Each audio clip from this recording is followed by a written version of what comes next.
welcome back to the channel. So it's that time of the year, it's farming season again, planting season. So we're going to kick off the 2024 planting season with a little bit of alfalfa seeding here. So I kind of got a problem. I don't have a brilliant seeder to plant my alfalfa with. I do have access to my uncle's John Deere drill, but I don't have a cultapacker or anything to get the ground prepared with. So I came up with this idea because I'd like to work it a little and pack it before I drill it. I do have the sheep's foot packer that I used on the oats, but I wanted something a little more than that because I wanted to move a little dirt around to level things out. So I came up with this bright idea. I need to get the 1780 ready for planting beans anyways. And with the down pressure set pretty high on it, it does a pretty nice job of leveling out some nice soft ground. So I told Dad, I said, take the 8650 and a disc and disc that again real good for me. And then I'm going to use the 1780 to kind of level it out and firm it up. All them gauge wheels rolling on the ground, it's going to firm it up real nice. Then I'll get Uncle Doug's drill and I'll drill it. And then I'll pull that sheep's foot packer over it. And we're good. Now I know you're probably going to say, well, it's a little bit late in the spring to be planting alfalfa, but this is under irrigation, so it will have plenty of water on it. So we'll see what happens. You're supposed to plant hay in any month that begins with A, but we're in May now. I missed the April deadline, so it should be okay. I have talked to guys and they said they've planted it late and still got a cutting out of it for the year. So this was my sister's flower farm. Being she's having another baby, she hasn't had time for it, and she said that she was just going to plant some stuff up here this year, so go ahead and tear this part up and plant it to hay. So I need hay for the cows anyways, so we're going to get a crop of alfalfa going here. We're going to plant pure alfalfa, keep it sprayed, and just let the grass come into it. So let's get started and get it worked, get it firmed up, and we'll plant it. Now I know this is not the traditional way to do it, but I'm going to work with what I got here, and it's going to be all right. It's going to turn out nice. So as soon as Dad's done disking, I'll get started.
Got into the grass a little bit, so I'm just running along that edge trying to pack that down, break the chunks up. I'm not worried about being straight or anything, I just want it firmed up. Clear waving.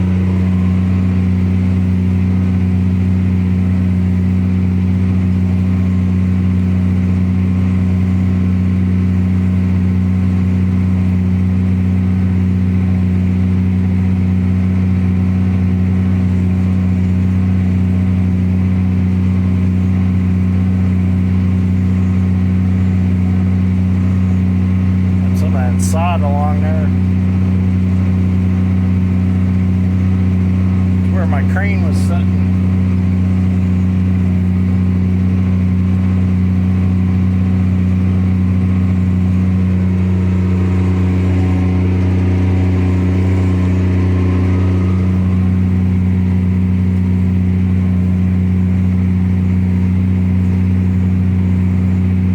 up and square that corner up. Well, I went ahead and ran my pass along the driveway again and got pretty straight with the marker out. It's looking real good. I think it's going to work out perfect for what I want to do. Just dragging it out nice.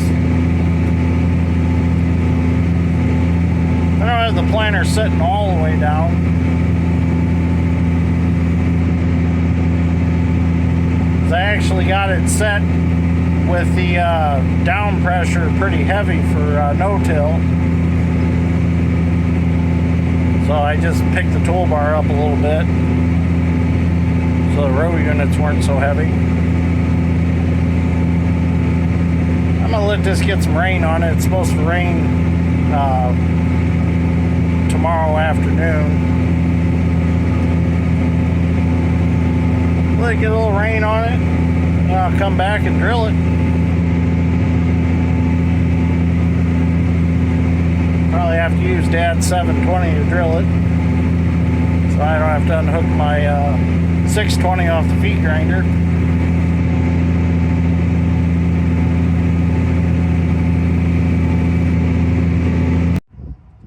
Well, it's been a few days since we've last messed with this. The last we messed with it, we were using the 1780 and the 9300 to kind of flatten things out since I didn't have a cultapacker.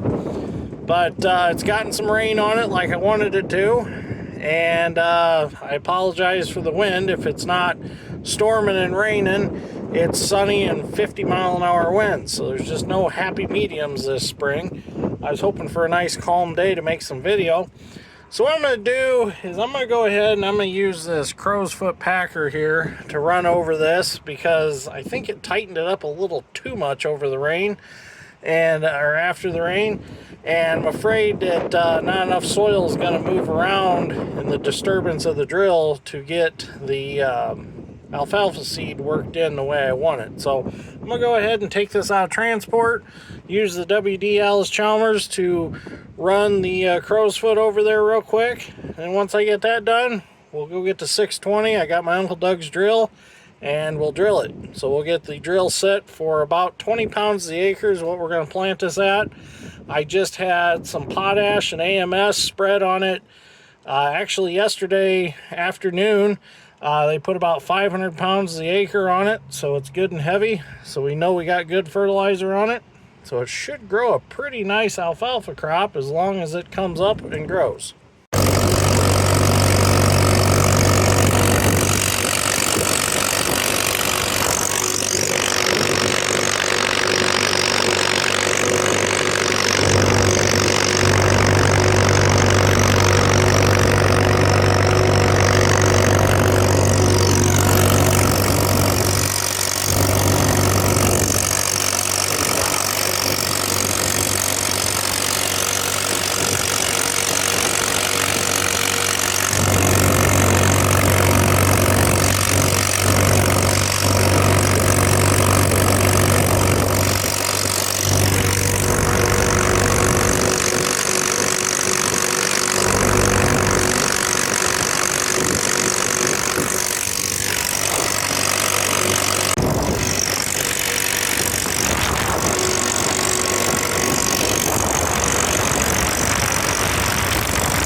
got the packer run.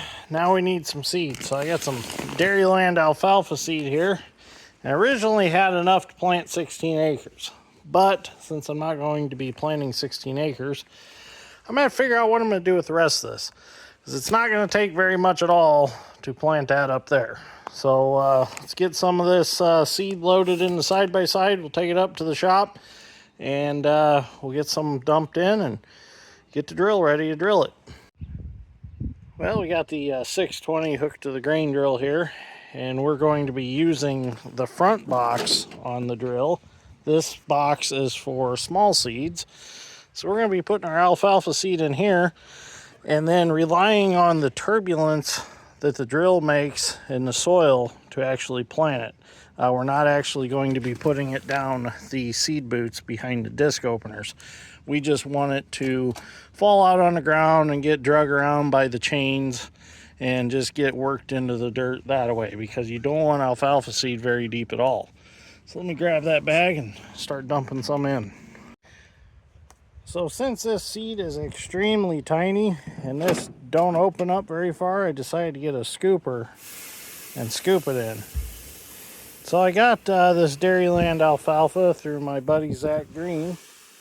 Zach is a Dairyland dealer, so anybody in northern Indiana that is interested in Dairyland seed, you can get a hold of Zach Green and he will fix you up.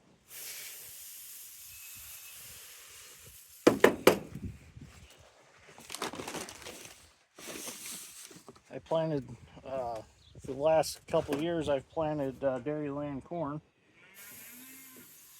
Been some really good seed corn. Did really well for me.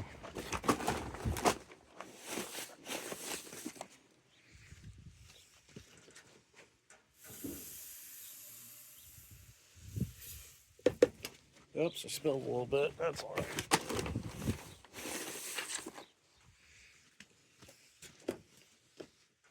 And actually, this one bag should plant that whole area.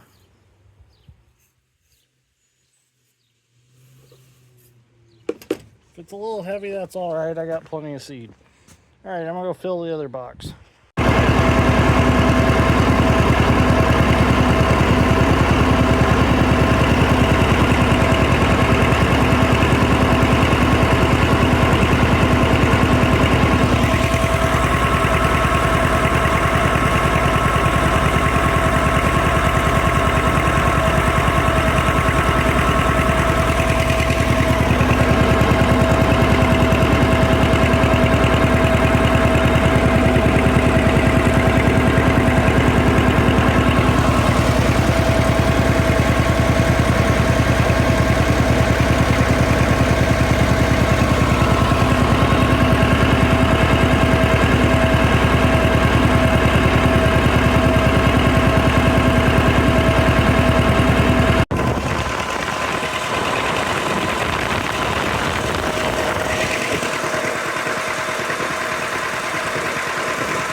I think that turned out really nice. Now hopefully it grows. I don't see why it won't. We'll get some water on it if it doesn't rain, but it's supposed to rain here in the next couple of days, so it gets soaked up here. But if you remember, when this was the flower farm, we had the drip tube irrigation buried in the ground. Well, that wasn't deep enough because it was in ridges, so we ended up tearing all that back out. So now it's just going to rely on center pivot irrigation, which will be fine because most of this is in the half moon that the pivot sprays, and the end gun will get farther out to the corners, so it'll get pretty wet. So I'm anxious to see what this is going to look like. I did use a little more than 20 pounds the acre. It probably ended up like 25 pounds the acre, but that's all right, being it's so late in the season. I really should have had this in by now and not putting any grass seed with it. That'll just give it that much more alfalfa. So we'll see what happens. I'm sure there's probably some of you that are probably shaking your heads at me, but hey, if it grows, it grows. I mean, I don't have the proper tools, but I think I did good with what I have. So we'll see what happens. So it's kind of fun to use the 620 and the WD on this project, and I'd like to thank Madison for coming and using the side-by-side to get some video, and thank my Uncle Doug for letting me use his drill again. That drill is really nice. It goes really good with that tractor. They look great together. So anyways, thank you for watching. Greatly appreciate it. And I'll be watching for some more videos on the alfalfa project here. I need to go find me some more ground to plant because I have quite a bit of seed left, as you've seen in the building there earlier. So I was really hoping to get my grandma's planted, but with the lime situation on that farm being so low, it didn't make it even much sense to plant it. So we'll see what happens. Maybe I can sell some of that or put it in a cool, dry, dark place and just store it till next year and plant some more ground. I'd like to plant the high ground on this farm towards the back where it does get hit by irrigation, but still it's just not the greatest corn ground back there. So I need to talk Dad into that. So we'll see what happens. So anyways, thank you for watching. Greatly appreciate it. I'll see you all in the next one.